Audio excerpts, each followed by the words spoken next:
Hello, my name is Jezreel. I am the Spirit Baby Auntie, and you're tuned in to day 36 of the 75-day Spirit Baby Devotional. And hi. So I have a book here. It's called Karma and Reincarnation, and I did book roulette. And I have turned to page 79, and it is called Family Ties. It says, through our relationships, including those with our family, friends, mates, partners, bosses, and coworkers, we have the greatest opportunity to resolve karma, the first karma we meet in life, and therefore often the most crucial to deal with, is karma with our parents and siblings. We may have a lot to resolve with family members, or vice versa, or we may have close, loving ties. Maybe it's some of both. In either case, we come together as a family because there is something we must give one another. We may also have a mission together, something we're meant to do together to help inspire or uplift others. Sometimes the same souls re-embody together in the same family, but take different roles. A parent once wrote and told me this story, and we're quoting now. At a very early age, about 3 years old, my daughter, Melanie, was fascinated with my father, who had died when I was a young girl. Melanie grieved about not having met my father. She would talk about him, ask me lots of questions, and want to hear stories about him. This went on for several years. At night, I would have to sit with her for half an hour to help her work through this. Sometimes she would look sad and say to me, "You know what I'm sad about?" The night before my second child was born, Melanie had a dream. She told me that she had seen Grandpa, and they had had a big party because Grandpa was finally coming back. The following day, my son was born. Since then, Melody has not had the same sadness and doesn't talk about Grandpa like she did before. One lesson that comes across loud and clear in reincarnation studies is that no matter what family you're born into, you alone are responsible for who and what you are today. We think we inherit our genius and our limitations from our parents' genes, but in fact, we attract to us parents whose genes will fulfill the formula of our karma for this life. Casey once told someone who asked which side of the family he had inherited the most from, "You have inherited most from yourself, not from your family. The family is only the river through which the soul flows."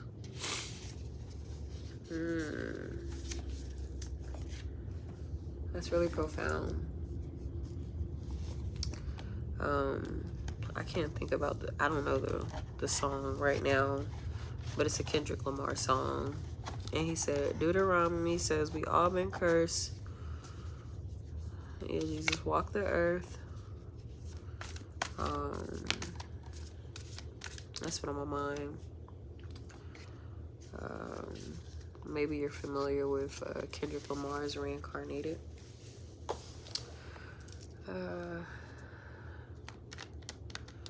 That song spoke to me deeply on so many levels, especially when it comes to being someone who is very musically inclined.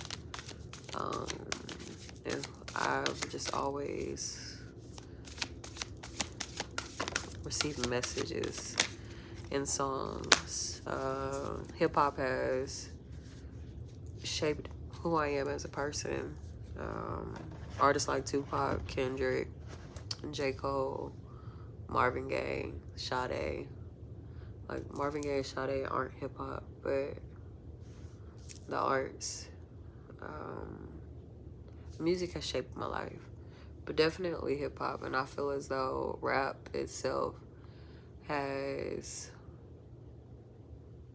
ripped through my soul and given my anger, given my my passion, my deep soul's anger a voice. And I've never felt as seen as I have while listening to Tupac. And the first time I felt that is when I was a kid. And the first time I really listened to Reincarnated, it made me cry. Yeah. And that's making me think of what I was just saying about Deuteronomy says we all been cursed. I also saw this post about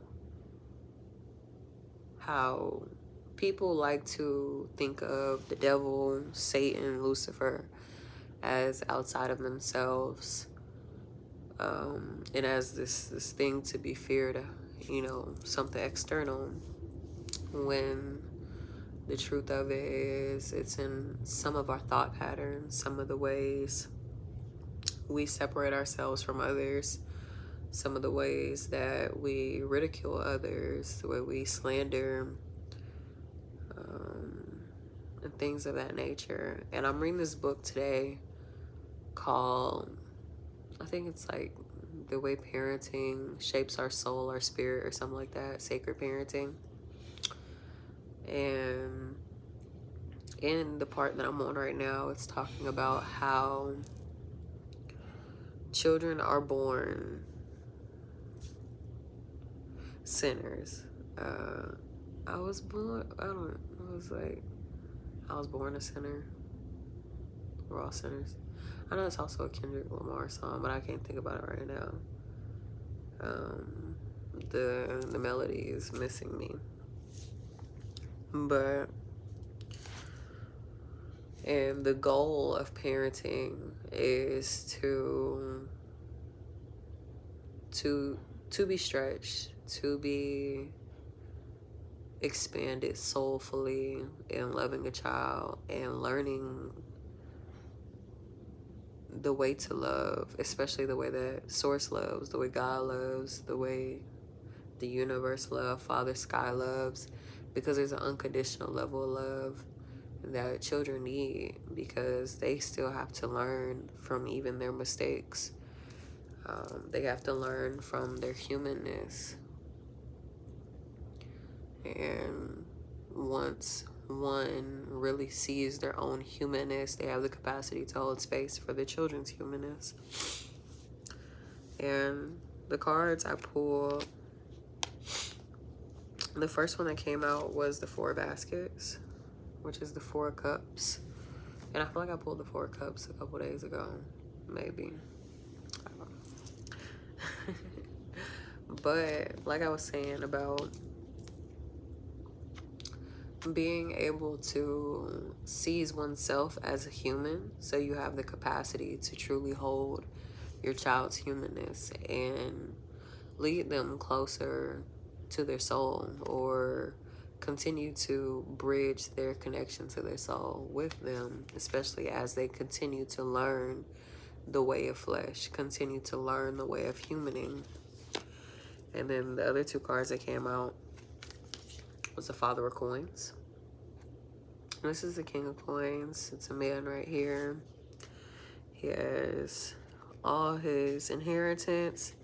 He has his ancestors up there. And another card I have is the Three of Coins.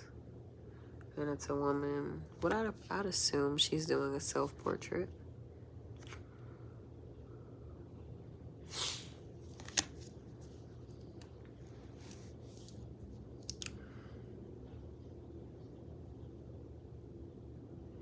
And there's so much emphasis, well, I guess just between these two cards, on the energy of,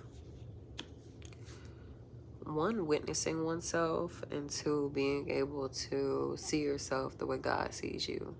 Being able to see yourself even the way a child sees you. Being able to see yourself in an honorable way. The way you honor your ancestors, the way you honor spirit, the way you honor your spirit baby, the way you honor your desires. Can you honor yourself as you are today, who you are today, as you show up today? Because it all matters. A part of incarnating in this world is to just be closer to your soul mission, why you came here, your karma, your, I was about to say your agenda for being a soul that inhabits a human body. And then that's also, it brought me to this thought process of just everything isn't separate. Everything is everything, and everything is included. And we're not separate from our souls and our spirits. Hold on, my son's water is just running. Zion! Zion!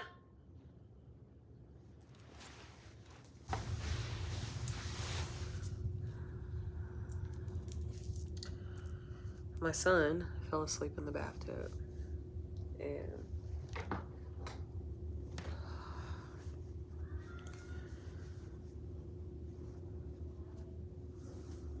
it scared me.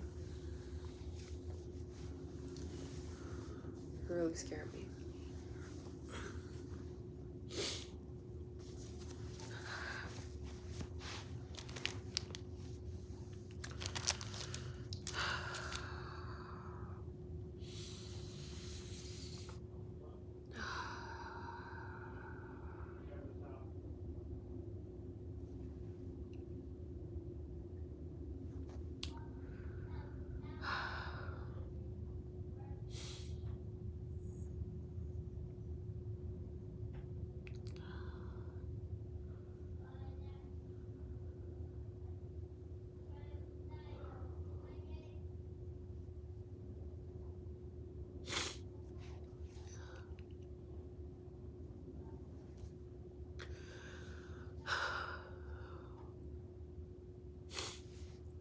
It came up today.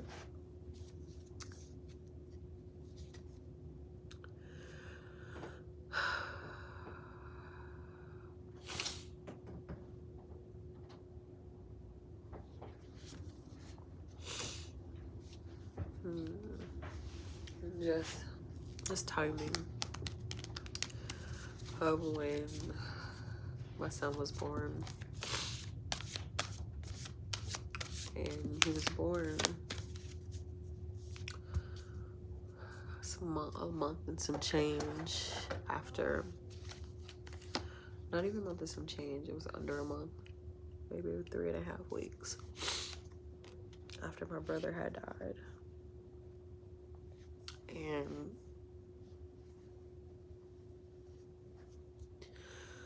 I remember I didn't go to the funeral because I was 36 weeks pregnant.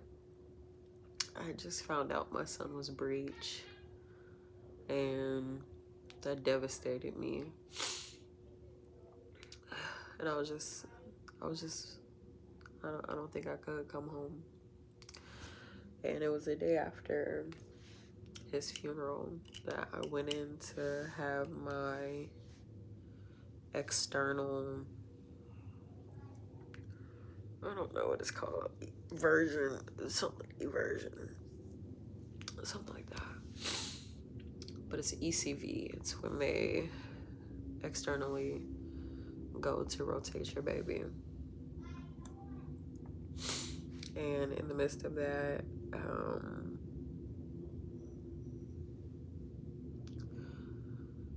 my blood pressure was dropping. And with my blood pressure dropping, he had heart decels. And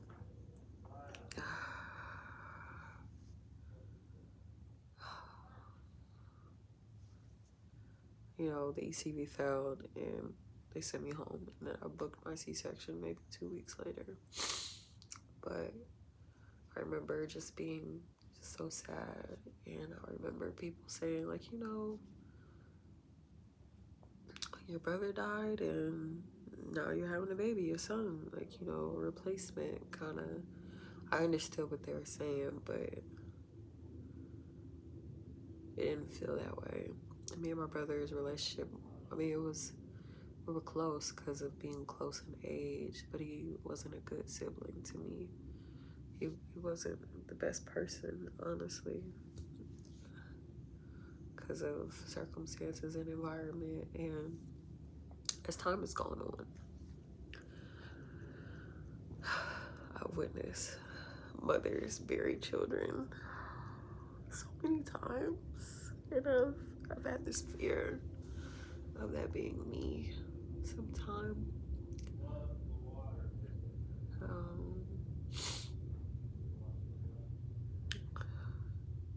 I've had that fear of losing him.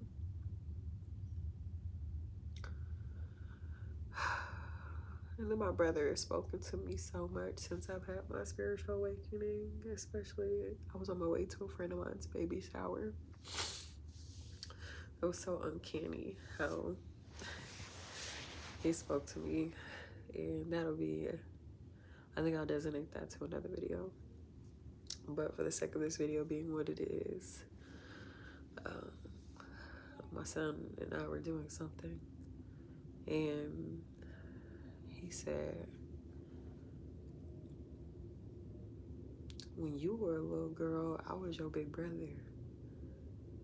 Remember that? And he kind of just left it there. And it is my belief that children are a mixture of something old and something new. They are their new experience. They are new humans. They are new people.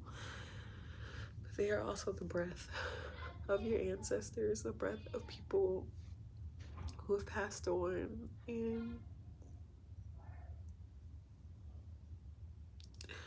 the things that my brother experienced, the lack of attention, the trauma, the abuse, the neglect, the shame, the guilt, the ridicule, the exclusion.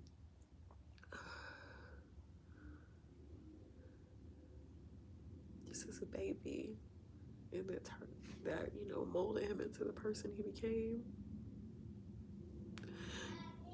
It's just one of those things about just black babies, black baby boys. They just don't stand a chance, especially in certain environments. Until they do. Until they, you know, until they do. It's not all stories. It's just one that's close to mine. Like, it's close to my home. It's close to home. It's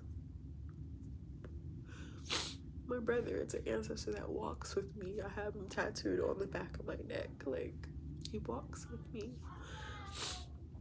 And I've also sat with how when I crossed the threshold into motherhood, it wasn't one that I could cross into while still being his little sister. I couldn't. Those two worlds didn't exist. Mothering my son in the flesh and being like sisterly to him, being a sister to him, and you know, everything happens the way it's supposed to and the timing that it's supposed to. And yeah, it's really special. And yeah,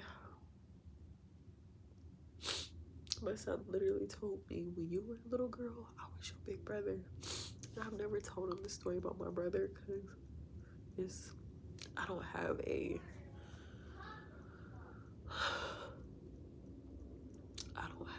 5-year-old or adolescent version of his death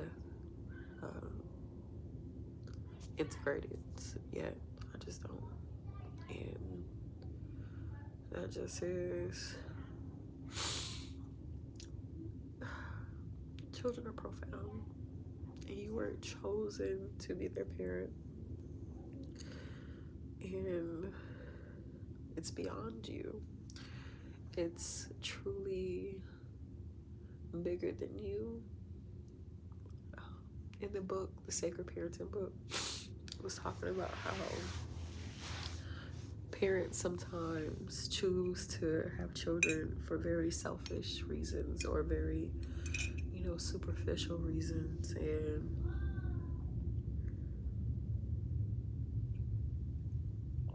I suppose it's up to the parent, but it's up to society, it's up to the village, it's up to the perspective, it's up to the paradigm. It's up to the space that a woman is given in order to embody her full woman, motherly self, the rite of passage that is motherhood, because a lot of women just don't, especially in the Black community. To be spiritually evolved by parenthood, because parenthood has the potential to really evolve you. And that just is.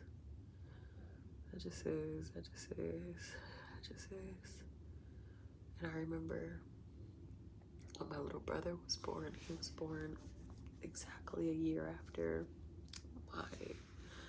one of my oldest brothers had been killed. And I remember he was one. He would go into the bathroom and just be like, Bobby, like I'm looking at Bobby like he's looking at his spirit. And I was a kid, I was like 9, but I remember that significantly. My parents weren't very spiritual, but they had a lot of fear of the supernatural. And I feel like just being Black in general, just the way I grew up, or just being in spaces with other people, just in community, it's just so interwoven into our way of being. And that's the way I feel about music. One of my favorite lines by Kendrick Lamar he was like, spirit medium, I don't rap.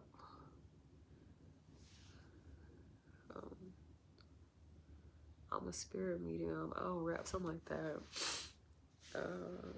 Cause you're channeling, that just is. Yeah, spirit medium, I don't rap, brother. Are you straight? Yeah. Peacemaker, but I'm not naive, brother. Homie, he's a clout chasing hell of a disease, brother. Anyway. Yeah. I feel like when Kendrick said spirit medium, I don't rap, brother, it gave me answers. Just like when I listened to Reincarnated. And just, it almost gave me permission to feel confirmation in what I have always known about just being a soul that incarnated into this earth for reasons beyond myself, for being a soul that I know that this isn't my first incarnation. That just is being a descendant of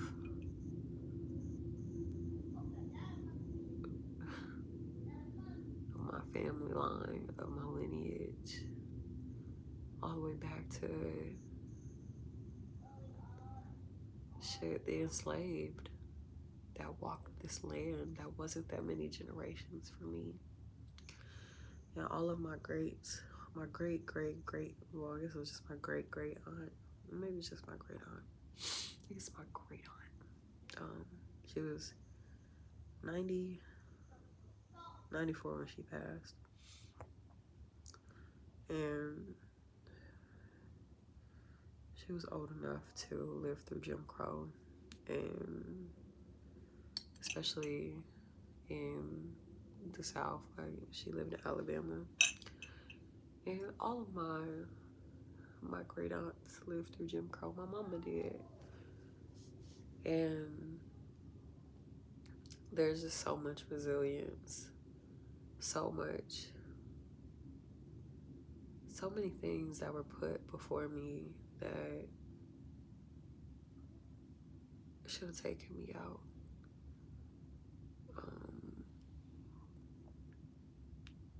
But it didn't. And I think it has everything to do with my purpose in mothering the next generation in whatever way that comes out. Because, you know, being a mother isn't just honoring children that come from your womb, you know, your womb fruit, but it's, you know, you adopt kids. I don't mean literal adoption, but